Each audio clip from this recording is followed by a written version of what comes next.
نهات تکاره بحثا روشا شیخ مقصود و اشرفیه بکد دور پیچا حری داوی روشاوی چاوی بچاوی تیمشاندن دالی خدمت گزاریه اون چاوا دبارا خود کن امن العام جاري كده حواجز خو دقات كان زيادات ديدن ام بين استايغول سيفيل را چه دكن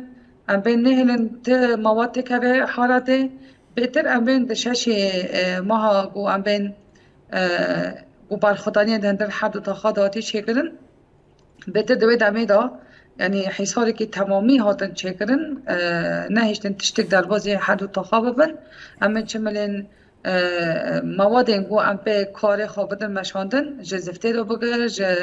تشتی گو پیدی بین جبو صرف صحی گو چاوا ام کار بکن حسنه چمی تو نحاته حتیش که گو ام کنه بن جبو بن عرضه گو دندر حد تا خدا براستی جی بسالان نهاتی چه کرن ذهنیت گو اشتا حواجز وارد چه کرن آستانگال پیشی سیویل وارد چه کرن آستانگال پیشی کار خدمت گذاریه ام بین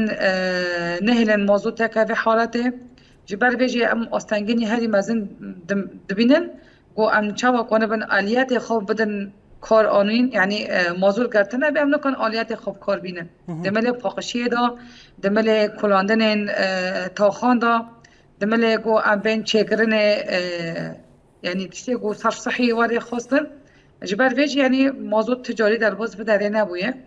جبر ویجی آلیتی ما یعنی یواش یواش دین سکناندن دمل کربه دا مولد مهنه ام چاوا گو بیلن ملت یعنی درونیه دا به